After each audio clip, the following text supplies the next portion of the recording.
I studied art history, and guess what? Now I am founder and chair of award-winning funeral directors Poppies.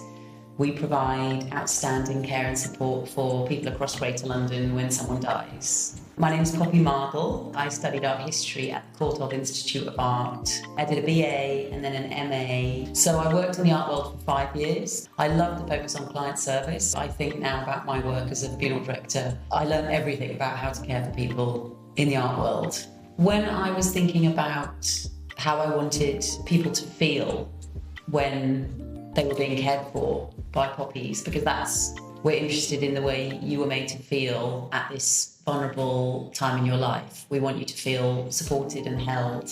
What I'm always grateful for when it comes to my background in art history and my love of art since then is what that teaches you about how the visual world around you shapes your experience. You know, we have these gorgeous illustrations and they are designed to reach into your heart. They're not designed to speak to your brain. And that is a fabulous thing about art, is it really instructs you in how to see the world yourself, and I think also how to create a visual world where others will feel, perhaps, rather than think. My name is Carlo Corsato, and I hold a PhD in History of Art and Conservation. I'm an educator and a project curator at the National Gallery. In both roles, I help to share through websites and social media the interpretation and meaning of the artworks, their historical context, their making, and how they came to be in the gallery. And in particular, I'm proud to be part of the Digital Dossier program, which is a project that aims to provide free online access to the wealth of historical and technical information about the National Gallery's paintings, sculptures, and drawings. With the help of artificial intelligence, we will be able to map the places where the paintings have been and connect the people who have owned or interact with them throughout the centuries.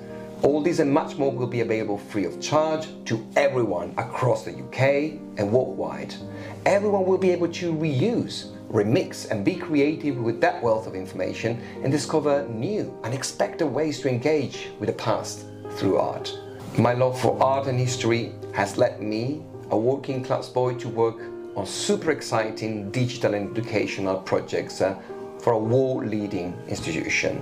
And I know the same may happen to anyone. You may discover art history because you like beautifully illustrated books, or you simply can't stop listening to old stories, or you're passionate about design, fashion, or dance.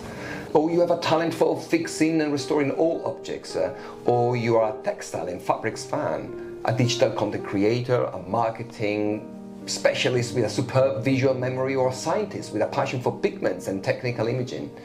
Whatever your passion, whatever your heart leaves, I know you will find inspiration in art, history, and art galleries.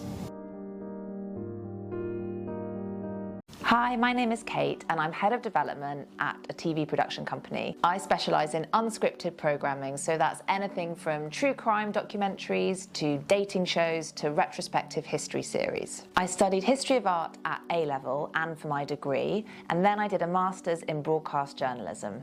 My work involves developing new ideas for TV shows and then pitching them to a whole range of channels, so I work with anyone from the BBC to Channel 4 to Netflix. The skills that I've learned in studying history of art have served me really well in my career. Documentary making involves a lot of original research, often using archive materials and interviews to unpeel the layers of a story. And I think this is a bit like the deep investigations art historians do when trying to uncover the real meaning behind a piece of art. Art history matters to me because, like documentaries, it's a window into a world that we otherwise might not get the chance to see.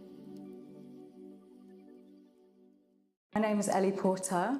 I studied art history at the University of Sussex. I did a BA and an MA. And I'm here at John Latham's house, which is Flattime House. And Flattime House are one of the partners that I've worked with on archival projects in the past. And what I do is I work with artists and artist estates on their archives. And I do that on a freelance basis. My work with archives takes place in artists' homes and studios, so that kind of means I'm in the basement, the attic. It involves gathering up, organising, sifting through, mapping out artists' work over many decades often. The materials are really quite sprawling as well, so like I'm handling paper-based material, video, negatives. A lot of this work often leads to more strategic work, so I'm often also thinking about the future preservation and visibility of artists' legacies, and I'm really centering artists and their families and loved ones in that process. The material I'm handling in the archive is really important because it holds the context of an artist's practice, and this is exactly the material that's often most overlooked and at risk of disposal. So the preservation of this material really drives all of my work with artists. The best part of my job is getting to work with artists, being in their space and helping to facilitate this process of archiving. I definitely recognise the art historical value of what I do, but I recognise also the social value. It's such an important thing that future generations are able to cite and reference artists that have come before them, and I feel like that process of archiving really enables that to happen. I would say that really the most important skill that you need to be able to do this work is emotional intelligence, an ability to be very flexible, to be able to think big, but also be quite detail orientated and be able to really get on board with the administrative work as well as the very creative conversations. My name is Leslie Primo. I'm an art historian with a degree in art history and an MA in Renaissance Studies from Birkbeck College, University of London. And often people ask me, well, what do art historians do?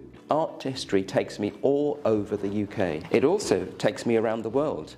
When I was in Australia, I gave 3 lectures at the Royal Sydney Golf Club, of all places, and those were on women in art. 3 lectures, one on Angelica Kaufman, another lecture on Sophonisba Anguissola, and another lecture on, of course, Artemisia Gentileschi. It's not all about flying to places like that and giving lectures. I've got regular teaching positions as well, like the one here at the Cissy Lytton Covent Garden, and of course at Imperial College London as well, and many other places. So I've got a day-to-day job as well, but it all involves art history. Hello, my name is Alayo Akinkube. I am the founder of the Instagram platform A Black History of Art, on which I highlight Black artists, sitters, curators, and thinkers from art history and the present day. I also host a podcast called A Shared Gaze, and I am an independent writer and curator. I write a column for another magazine which is called Black Gazes. I work in all aspects really of the art world because with my Instagram platform I'm able to collaborate with big institutions and also smaller galleries. I studied a BA in History of Art at Cambridge, and then I went to the Courtauld for an MA in curating the Art Museum. For me, art history is actually central to what I do. It's not only what I studied, but it's also at the center of my career now. Because with the Black History of Art, which is the root of kind of everything that I'm doing, I'm looking at art history itself and looking at Black representation within it. I recently worked on an exhibition called Entangled Past at the Royal Academy as a curatorial researcher. That was very fulfilling for me because I was able to engage with art history in a very direct way in terms of looking into the archives and trying to identify Black sitters. It has been the best experience, I guess, in my career so far. The reason why I center on Black artists is because I studied art history. I was the only Black person in my year. And in my first year at university, we didn't actually learn about a single Black artist. It's not to say that I don't love the rest of art history, but I was frustrated by the fact that Blackness was so absent, even though there are Black artists all through history who have been creating incredible works of art, and there are lots of Black muses and sitters who are also relevant to the white artists that I was being taught about. But my audience is a mix. Black issues aren't only about Black people. Anyone who's interested in art and wants to learn more about Black artists or Black representation engages with my content on Instagram. Hello, my name is John Sleigh. My pronouns are he, him. I'm a learning curator and arts educator. I studied undergraduate medieval studies, art, history and theology at the University of Wales, and I work nationally freelance. So I have the privilege of working across the country in amazing galleries and collections. Some of the places that I work at include the National Portrait Gallery, the National Gallery, the Courtauld Institute, the Barber Institute of Fine Art, and I work for a number of collections nationally, including the Government Art Collection and the Arts Council Collection. My work involves devising, building and delivering arts learning experiences co-curated with people for their advocacy. An example of that is recent work I've done at the National Gallery, where I looked at the collection from the perspective of social class. I got to reevaluate and recurate a series of pieces where we looked at them from the perspective of class. Then I embedded them into the learning team for new opportunities, and I got to deliver that as public tours. Art history brings so much to me because it allows me to connect with people in ways that are sacred and special and moving. Hello, I'm Claire Purdon and I'm a librarian. I work for Creative Learning Services, which is an organisation that provides books, artworks and museum artefacts to schools, alongside accompanying educational workshops to support their curriculums. My role as a Library Development Officer is to help to look after the library here, as well as delivering a range of library services to our subscribing schools in the Midlands. I studied for a BA in History of Art at the University of Leicester. I feel that having an art history degree on my CV is a strong indicator to employers that I'm a creative and a visual person. In my current role, these are vital as I create visual marketing content for social media, including posters, and I use my imagination to design creative school sessions alongside my team. Libraries and art history complement each other really well. Books are windows into other worlds and the lives of others, or mirrors to reflect our own experiences. The same can be said for works of art. My advice for anyone after studying art history would be not to limit yourself. There is potential to use the transferable skills that you've gained in multiple ways. Plenty of jobs give you opportunities to be creative in whatever ways you want to be. I'm Nadia Sommella and I studied art history at the University of Birmingham for both my BA and MA degrees. I now work as the Marketing and Communications Coordinator at the Barber Institute of Fine Arts, which is a world-class art gallery based at the very university that I graduated from not more than a year ago. So it's been a pretty full circle career journey so far. I like to think of my job as simply connecting art with audiences, and that might be in the kind of traditional marketing sense of promoting our collection, exhibitions and events to visitors so that they know and are aware of our offer.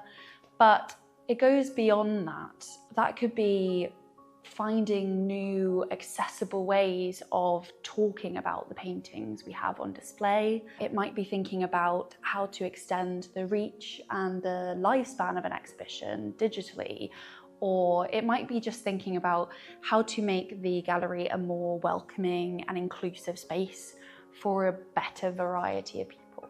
I'd recommend museum marketing or arts marketing to anyone who is quite creatively minded, thrives off being busy, and is quite comfortable juggling these kind of different aspects of the role and these different priorities. If you are thinking about a career in arts marketing, the advice I would give is to look at the skills that you might need, look at the job description of your dream job, and then think about where you might be able to acquire them and how, because it often isn't where you might think. Don't be afraid of having a non-traditional or non-linear career path.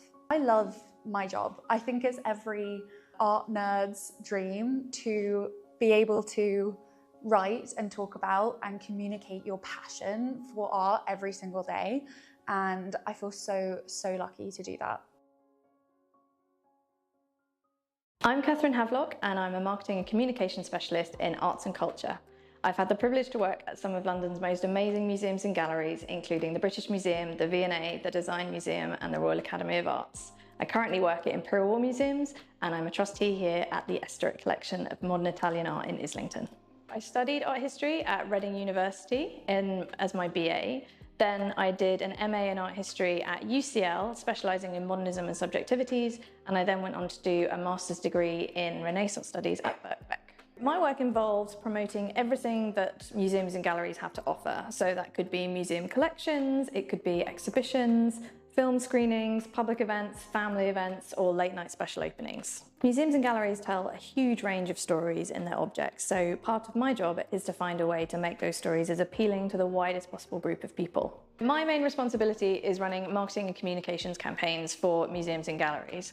This could encompass a massive range of things, so this could be briefing a media agency on a new campaign that we want to run, briefing a creative agency to create a new marketing identity for an exhibition. It could be developing social media content, writing a press release, organising a partnership event, or any number of things to help promote the museum or gallery. I think the best part of my job is that I get to work with some absolutely brilliant, fantastic, passionate, creative people. One of the things about marketing and communications is we work with people from across the entire museum or gallery, so that might be people in curatorial or events or visitor experience or ticketing or development. So we get to work with this huge range of brilliant people who are all exceedingly passionate about what they do, and we're all there just because we love museums and galleries.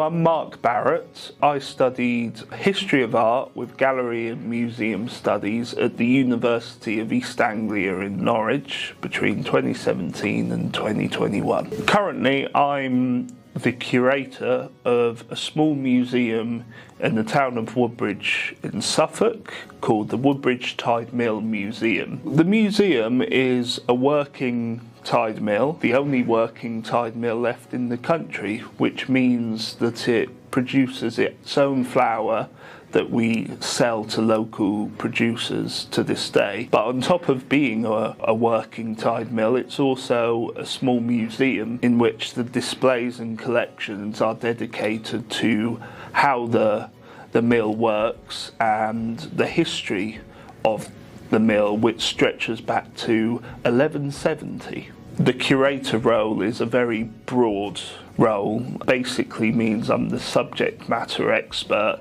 in all aspects of museum practice, but also collection management. I look after and update our displays as well as changing our displays to show new stories and interesting new histories to our visitors. The way I see art history is a focus on the visual that really helps by emphasising the whole interactiveness of a museum that many museums do not have, as they often have more static collections.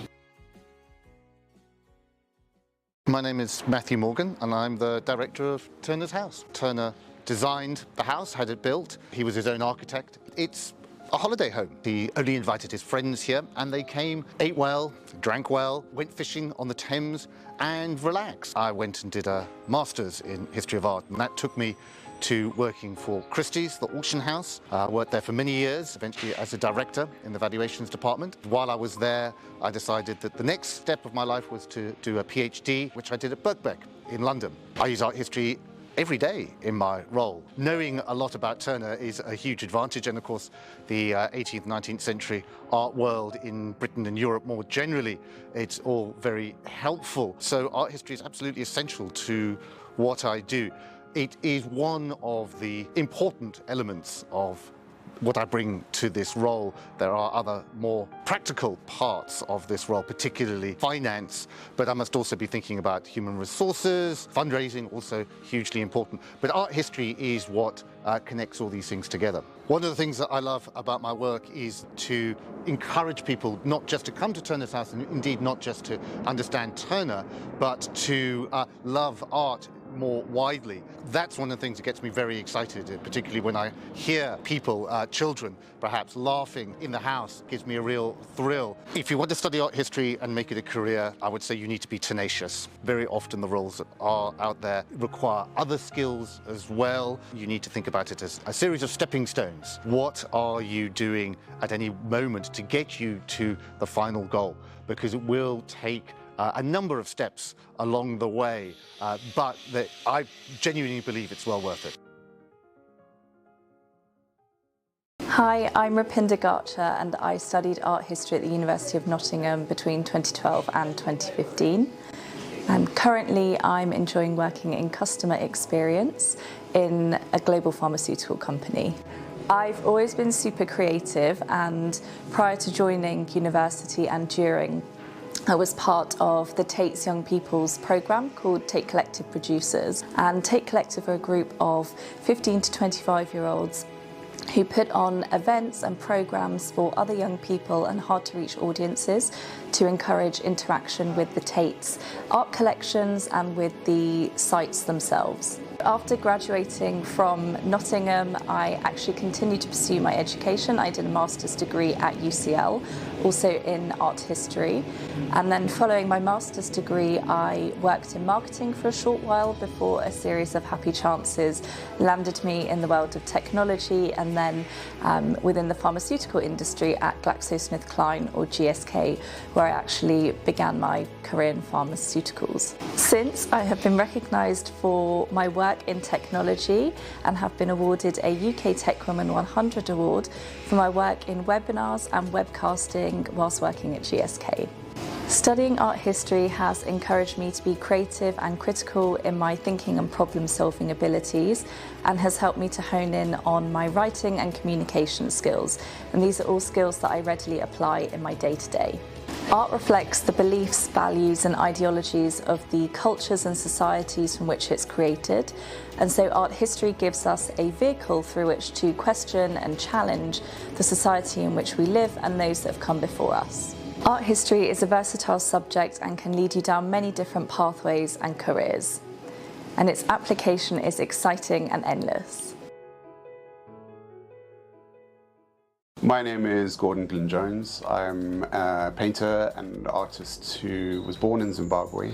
I live and work in London, and I've been here for 24 years. We're sitting in my studio, which I have tucked away in my garden in Putney, and I also have a drawing studio in my house. I studied art at the University of Cape Town, where I did a BA, which included 3 years of history of art.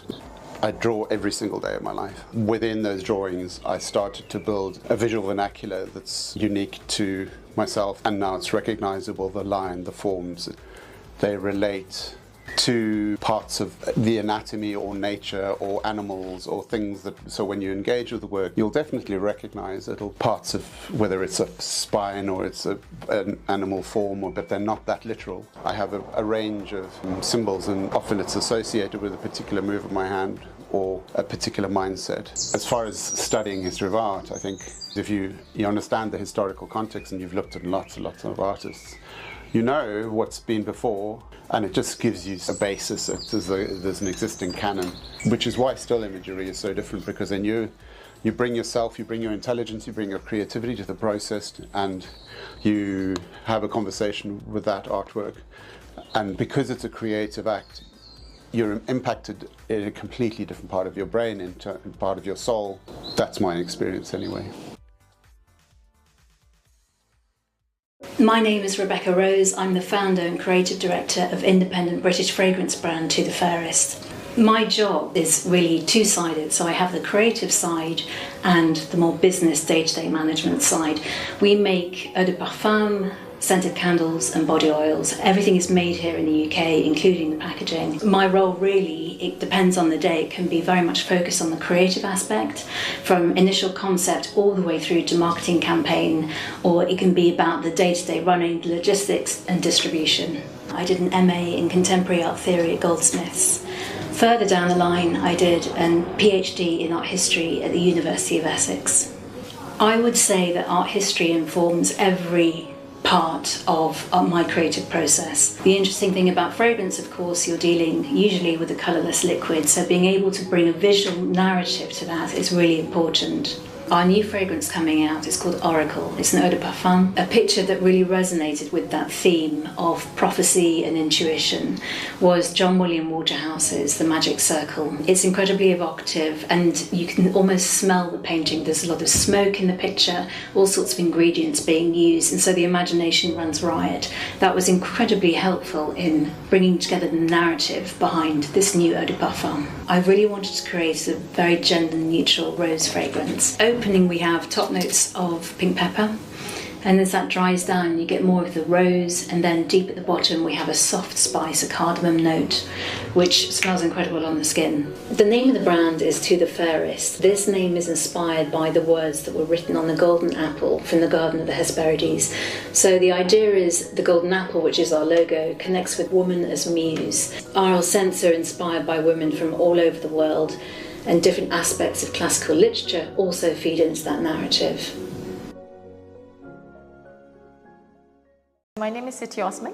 So I work for the Yinka Shonobari Foundation based in London. We have a sister office in Lagos, Nigeria called Guest Artist Space Foundation. And we also have a farmhouse, which is in rural Nigeria in the state of Ijebu Ode. That's a 54-acre farm site that is dedicated towards sustainability. I first did my foundation course in Southeast Asian history in Singapore, and I studied art history in this beautiful building, Somerset House. I am the philanthropy and patrons manager, so I lead on the fundraising initiatives in the UK as well as Nigerian offices. That involves speaking to a lot of individuals, trust foundations, as well as corporations on the work that the foundation do. It goes beyond art and art history now, what the foundation provides. So that's the thing that I enjoy about it, because we open up the residencies to dancers, architects, poets, curators, and also eventually environmentalists, agriculturalists. So we have this cross-pollination of ideas and exchange of ideas, which makes it more and beyond art.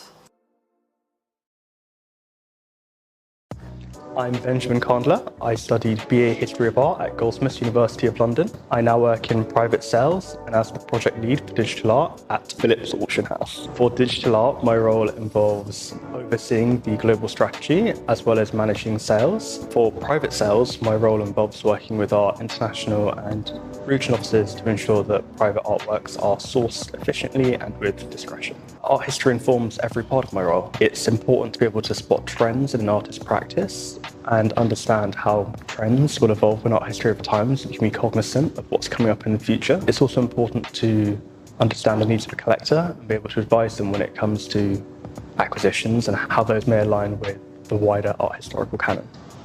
The most rewarding aspect is working with collectors to help them realise a collection, and also working with artists to help them, realise a vision for a sale or the creation of an artwork and seeing that play out in an auction or an exhibition. You have to live art, talk art, work art. It's really important to understand art history and theory, so you can talk to collectors and understand the art you're selling, but also the art business to understand how the wider art market impacts art history and vice versa. My name is Cyrielle. I have a master's degree in art history, specialized in 19th century European art from the University of Sorbonne in Paris, and I did an Erasmus exchange year at the University of York in the UK. I work as a provenance researcher in London. A provenance researcher investigates the origin of cultural assets and seeks information about their former owners. I work on Nazi confiscated property, so property stolen between 1933 and 1945 in Europe. Provenance research can provide information on an artwork, on its condition, its function, its value. It can also provide information on the life of former owners, on the art market and collectors' tastes. The job really matters when we are talking about the provenance of Nazi-looted objects or colonial objects, because it comes as a tool to repair an injustice. Art history is essential for this role. You need a good knowledge of the different European schools and styles. Iconography is very important to help searching with keywords, and knowledge of the art market, past and present, is key to investigating who bought what from whom and when. The best bit of my job is traveling. I go to archives and libraries in different places in the world to find information, and I often travel to Paris. To do this job, you need to be very patient and persistent. You need to continue searching, even though it's been months. Research is a very long process. You need to speak several languages. For example, German is essential when you deal with Nazi-looted artworks. If I have any advice to give is if you can, go live abroad, learn another language, get to know another culture, and really broaden your horizons. My name is Chris Pencer, and I run a bespoke corporate events consultancy specialising in unique street art experiences, from walking tours to workshops and all sorts of other bespoke events for my corporate clients. My obsession with street art began back in 2005 when I was a British art expert and auctioneer at Sotheby's, and I was very lucky to be the first person to catalogue an artwork by the then unknown artist Banksy for sale at auction.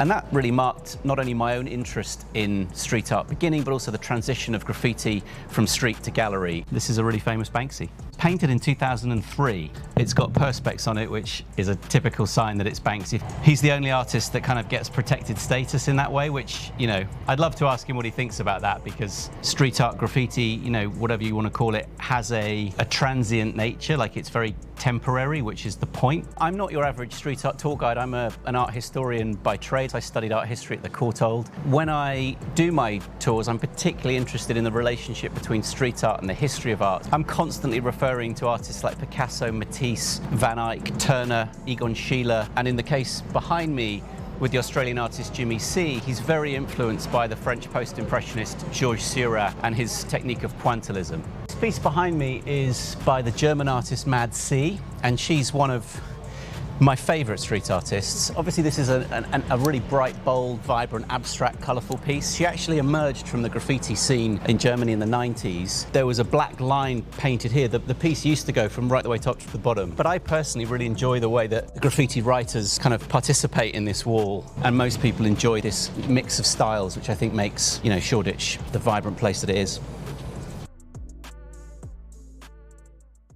I studied art history at the University of Edinburgh. After graduating, I was considering different career paths, and I became a bit anxious about leaving academia and the intellectual community that it has. So law has been at the back of my mind for a while before then, but I haven't really considered it from a practical perspective. So I weighed my options, and I decided to pursue the path that would allow me to take that intellectual challenge, which was law. As a result, I went a 2-year conversion program at the University of Glasgow, where I did my LLB. As to the skills that art history has taught me that I now use in my legal career, there are 3 main ones that I'd like to highlight. Firstly, that's analysis. Secondly, critical thinking. And thirdly, communication. Art history is an inherently analytical subject. It stands at the intersection of so many humanities. That could be anything from history and sociology to philosophy and politics, gender studies and linguistics. Art history teaches you to build a research strategy, sift through large amounts of information, and come up with a well-thought-through structured argument. At the same time, art history rarely holds a definitive answer. There's a lot of caveats and inconsistencies that need to be accounted for, and this is precisely what I now do in my legal career.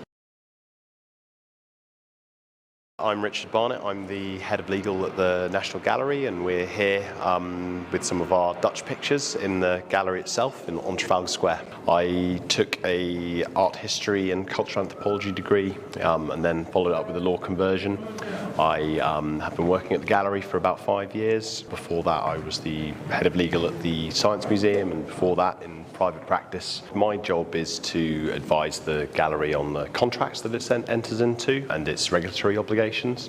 So that goes from things that you probably expect, like picture acquisitions, dealing with contemporary artists, loans in and loans out, dealing with data, advising on mail shots and what we can can't say, to advising on reputational matters. It's varied, never a dull moment. No 2 days really are the same. I use the skills that I learnt as an art history undergraduate every day, in particular using frameworks for understanding things to apply and applying them to real world problems, because that's what you have to do in the law. My art history degree taught me a lot of stuff that's relevant for specifically working in galleries. It helps to know about art, artists and art movements. It does make a lot of what my colleagues do more accessible to me. My name's Jack Chauncey. I'm a paintings conservator and I'm working currently at the Guildhall Art Gallery. I studied first at City & Guilds of London Art School, where I did an undergrad in painting, after which I went to the Courtauld Institute, where I studied conservation of easel paintings for 3 years. At the Guildhall, our aim is to tell a story about London and the people who've lived and worked here across time. And this painting is a good example of that. It displays a fairly recognisable location, Charing Cross. We've got the equestrian statue of Charles I in the background and the now demolished Northumberland House. It's an altercation between a cab driver and a handsomely dressed young couple. And interestingly, it displays a young black figure in a livery that may be associated with the city. So this was painted by a 19th century painter called James Holmes in 1832. The treatment that I've undertaken on this painting has involved removing a very yellowed varnish, which was slightly complicated by a sensitive paint film, which is quite a characteristic aspect of 19th century paintings. I'm now at the retouching stage, which involves using synthetic resins, dry pigments to restore areas which have been damaged or abraded. What I love about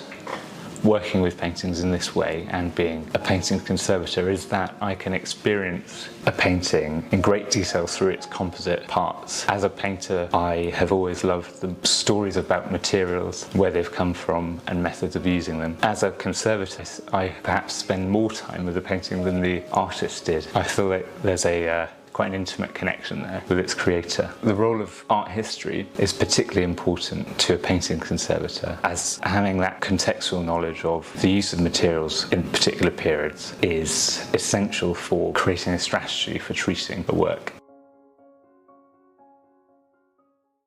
My name is Florence Hapgood and I'm a software engineer, which means that I write code for a living. So I develop for websites for different companies. Art history has been a passion of mine for a long time. I ended up studying it at University of Nottingham. One could say there's not a clear link between what I do now and history of art. I do see a link with art history because I think what I like about coding is that it's a big puzzle. That is what I like about art history as well, both on the granular level, the puzzle of the painting, why did they put that there, what does that mean? I see art history as a big story. When I look at a painting, I think a lot about the artist. I see the struggle that artists have over the centuries to depict human emotions. How can that be captured? And I find that really moving. Anything that increases empathy like that is important and valuable. Hello, my name's Esther Chesterman and I'm the CEO and Head of Centre of the National Extension College. One of the many online A-levels we provide is in art history. I work with the senior management team and our board of trustees to ensure every student's experience is a positive one and that they have the skills and knowledge to move on to the next stage of their lives. In particular, studying A-level history of art helps students become more inquiring, helps them look at the world in a critical way and really develops analytical skills. Studying an A-level in history of art enhances a broad range of transferable skills that you can then move into higher education or a career with those skills embedded in your toolkit. As our world becomes ever more visual, having the skills to interpret art and imagery is a real superpower.